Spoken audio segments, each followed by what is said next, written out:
Hello dear students, welcome back. आज की नई क्लास में आप सभी का स्वागत है। बेटा, पिछली क्लास में हमने एक्सरसाइज 1C के सवालों पे चर्चा किया था। आज की क्लास में हम 10th की एक्सरसाइज 1D के सवालों पे चर्चा करेंगे। तो आई होप पिछली क्लास की तरह ये क्लास भी आपको पसंद आएगी। चलिए आज की क्लास को हम स्टार्ट करते हैं और 1D के सवाल नंबर 1 पे चर्चा करते हैं। बच्चों, आज का जो हमारा पहला सवाल है वो है कि 6a + 5 से ठीक पहले आने वाला धन पूर्णांक क्या होगा। और चार ऑप्शन है बेटा मेरे पास, 5a + 4, 6a + 4, 15a + 5 और 5a + 6। देखिए, किसी भी धन पूर्णांक से ठीक पहले आने वाले धन पूर्णांक को ज्ञात करने के लिए हम उस धन पूर्णांक से जो दिया गया है बेटा उसमें से एक माइनस कर लें।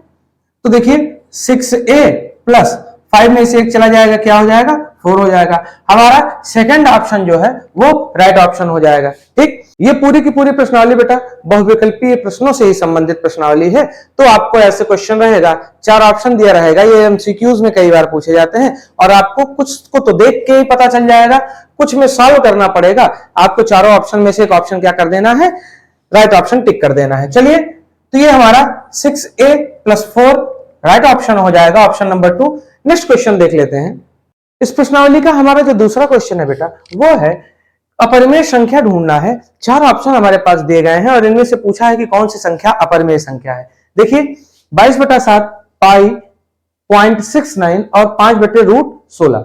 मैंने आपको बताया था, पिछली क्लास में ही बताया गया था कि परिमेय संख्या और अपरिमेय संख्या क्या होती हैं। और मैंने आपको बताया था कि बेटा पाई एक अपरिमेय संख्या होती है, इसे आप याद कर लीजिएगा। ये कई बार डायरेक्ट रूप में पेपर में पूछा जाता है। तो देखिए सीधे पूछा भी गया है, चार ऑप्शन दिया गया है और अपरिमेय संख्या के बारे में पूछा है, तो हमारा राइट ऑप्शन क्या हो जाएगा, ऑप्शन नंबर 2 पाई। चलिए हम क्वेश्चन नंबर 3 पे चर्चा करते हैं। हमारा अगला जो सवाल है बेटा वो है 4√3 कैसी संख्या है।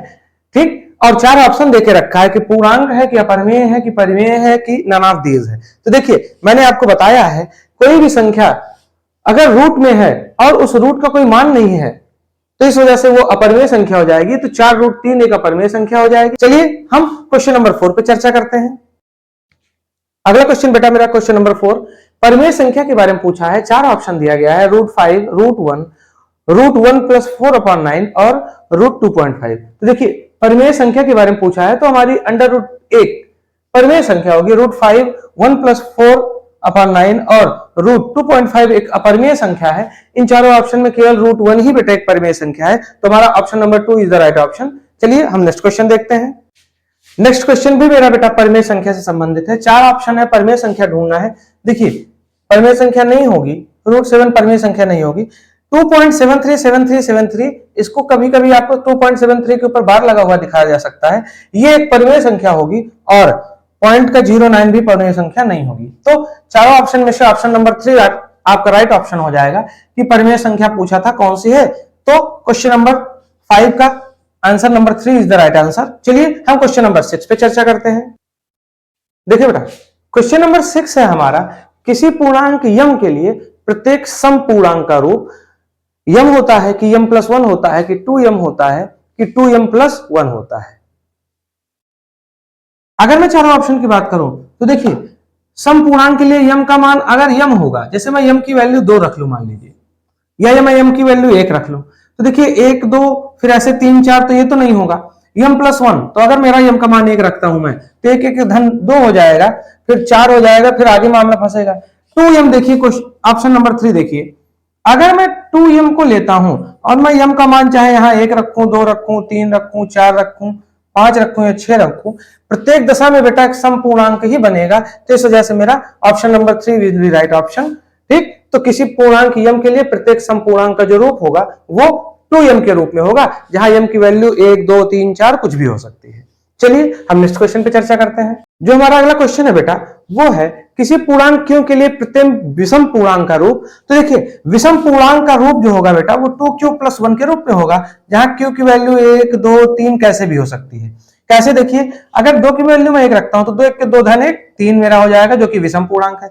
2 की वैल्यू में 2 रखता हूं, 2 दूना 4 धन 1 5 हो जाएगा, विषम पूर्णांक। 2 की वैल्यू 3 रखता हूं, 2 3 6 धन 1 7 हो जाएगा, विषम पूर्णांक।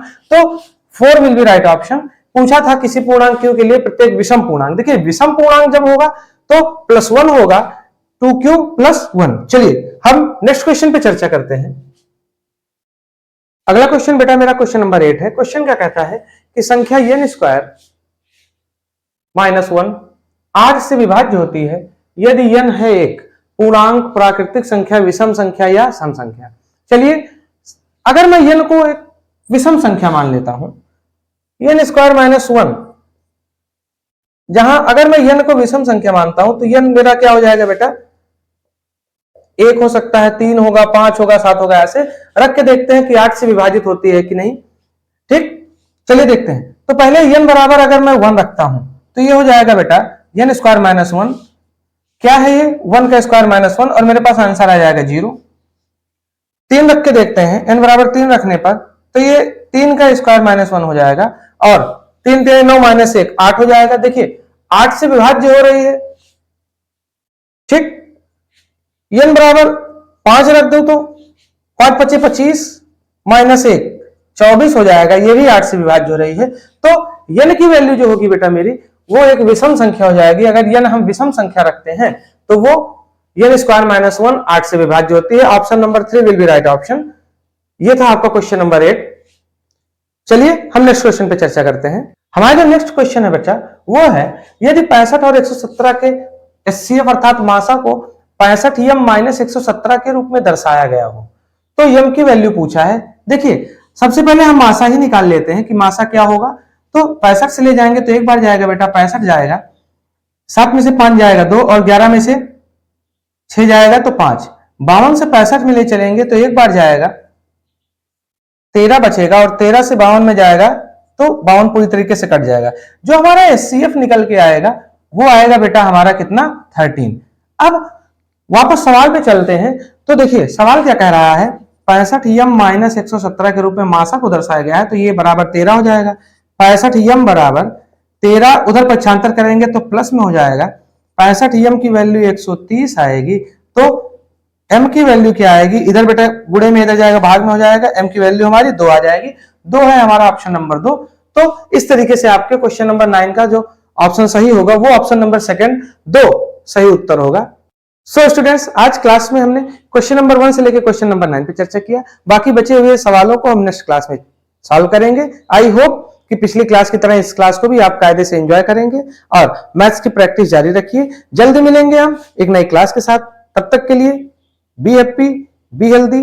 जय हिंद।